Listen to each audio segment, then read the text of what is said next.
So being in a physical body is understood in many spiritual traditions as a very rare opportunity to deepen our spiritual awareness and to actually change our core spiritual structure. So we want to be very conscious in this class of what we mean when we talk about spiritual structure. Many traditions say that one of the great mysteries of life is that we all know that we're going to die. All human beings have died, but we all act like we're going to live forever. We're here for a very short period of time. And the only thing we're going to take with us past the gate of death is what we have transmuted in our own spiritual structure to take on a different permanent form. This is the secret of alchemy. Internal alchemy in multiple traditions, including, for example, in Chinese Taoism, has to do with how we change core structures in the human energy field. The change of the core structures also changes human consciousness. So we have a limited time opportunity of being in a physical body in a physical world to be able to do the core spiritual practices, to be able to change our core structure. Now, when we talk about the physical world, this is understood in most traditions as the physical world and the entire physical plane being a sealed alchemical retort.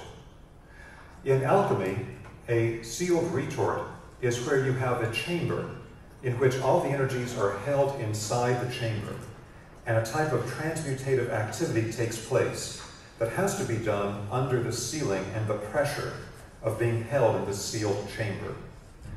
Well, that's one reason why we incarnate in a physical body. We incarnate in a physical body on the physical plane because the physical plane is a sealed chamber. According to science, the physical world is based on 3 dimensions. Those 3 dimensions are understood as 3 axes of space.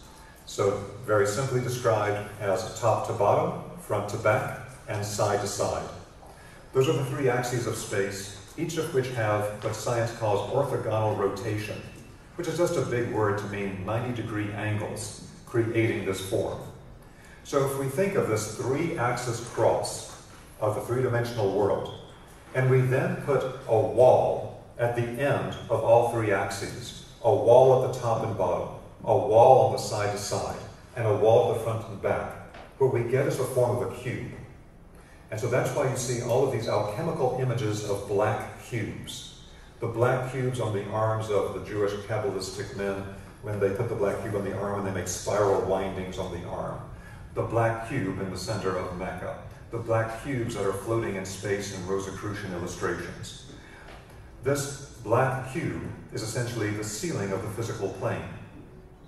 One of the great mysteries of all spiritual traditions is how is it that we are non-physical spiritual beings, but we are currently incarnated in a physical body, in a physical world, without conscious memory of who we are, where we came from, or what we're supposed to do here. This is sometimes referred to as the draft of forgetfulness in the spiritual traditions. The draft of forgetfulness is where, at the time that one has passed through what in previous classes we have described as known classically as the 7 heavenly halls, which is what it was described in the Jewish Kabbalah, and connected to the 7 hallways shown in the Book of Coming Forth into Light in ancient Egypt, better known as the Egyptian Book of the Dead, passing through these 7 gates to come to incarnation.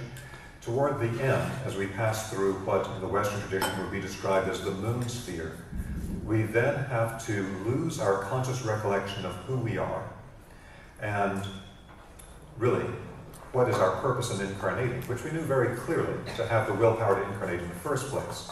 And then we get incarnated into a small, frail, helpless child's body, completely dependent upon the goodwill of the people around us.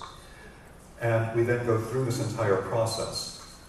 So because of this, this is one reason why in classical spiritual traditions, particularly in the European Rosicrucian tradition, one of their initiation sayings is that in the beginning was the memory. What they mean by that is in the beginning of the initiation process, we begin to recall who we are, why we came here, and what this entire process is all about. And so as we deal with the core of human spiritual development, we really begin to see that our time here is a very precious gift and a sealed alchemical retort to begin to develop to a higher state of consciousness. That higher state of consciousness will not only affect how painful or beneficial our experiences of life on Earth are, but will also affect our state of consciousness after we leave behind the physical body after death, which for all of us is probably going to occur sooner than we expect.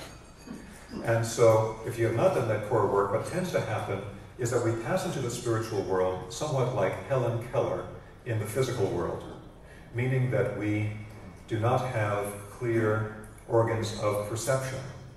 And so we are somewhat deaf, dumb, and blind in the spiritual world and are being guided by higher spiritual beings through certain pathways to return on the path of incarnation. This is described in many different traditions, one of the most prominent being how it's described in the classical Indian and Chinese Taoist traditions, with the cycle of reincarnation and the state of consciousness after death. In the Chinese Taoist tradition, they describe a person at a lower stage of development as a ghost. And so there's a type of ghost trajectory that you go through after death to be returned into a physical body. And then there are stages of enlightenment and of activity and ability after death for how conscious you are and how well you can navigate things. In different Taoist traditions, they have different numbers of levels of being an immortal. So, with this as our background understanding, we want to understand that everything that we do with our consciousness while we are physically incarnated is, in fact, something that structures our subtle bodies. So in a moment, we'll talk about a quick recap of what the human subtle bodies are. But essentially, every act of consciousness that you have, everything that you think, every emotion that you generate, every action that you take, creates a particular energetic vibration in your lower sheaths or your lower vehicles, in the physical body, in the vibrational body, which in the West would be called the etheric body, and in the East would be called chi, ki, or prana. These vibrational movements change the structure of the different bodies. And the point of internal alchemy is to permanently change these internal structures to the point that we have attained a higher state of evolution.